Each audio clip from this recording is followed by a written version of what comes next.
તમે માગો છો આટલું પણ તમારી માને એનાથી હવાયું આલું છે, વધારે આલું પણ તમે માગો છો શું? આટલું જ માડી આ લાવું છે. પણ મેં એમ કીધું માં તને જો યોગ્ય લાગે કરજે. જો તમારી માં એને સોંપી દો તમારું જીવન, પછી એમાં શંકા નહીં કરી આવું કેમ થયું, તાવ કેમ આવ્યો, પડ્યો કેમ.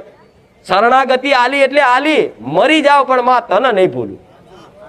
એમ જ એના આગળ રાખવું. એવું કઉ છું તમારી માં જો જાગતી જ છે, રોજ કઉ છું. પેલા રવિવાર કીધું તું ને આગળ પાછળ ફરે, અત્યારે તમારા આગળ પાછળ જ છે. જો તમને નહીં જોતી, હું તમારી માતાઓનો જ જોઉં છું. દીકરીઓ નહીં, તે તમને નહીં જોતી, તમારી અંદર જે તે તમારું ભક્તિનું દેવ છે ને હું એને જ જોઉં છું.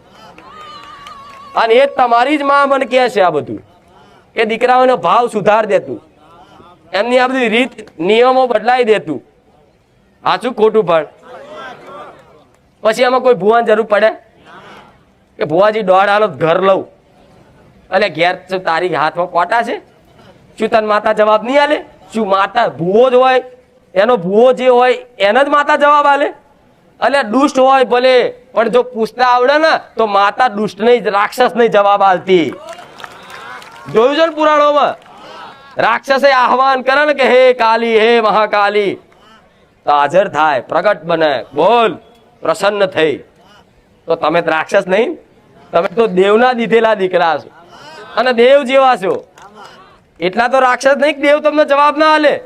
જવાબ આલે જ, પણ પૂછતા આવડતું, પ્રશ્ન કરતા આવડતું. આ પ્રશ્ન કરતા શીખવાડું છું, એની જોડે કામ કરાવતા શીખવાડું છું. આગળ કરો, આગળ કરો, બધી વાતે આગળ કરો. દીકરાને સંબંધ જોવા જતા હોય તો કુળદેવ કે માં આગળ થજે 5 ડગલા. ચોક બહાર જતા પેલા જોજો, પેલા બહાર યાત્રા હોય, અત્યારે જાય ને તો યાત્રા ચોક ફરવા જવાનું હોય ને તો આખું ફર્યું સોસાયટી એક બસમાં કે એક ગાડીમાં બેઠા હોય ને તો કુળદેવીનો જયકારો બોલે. બોલો ચામુંડ માની બોલે છે, બોલો અંબે માની બોલે છે.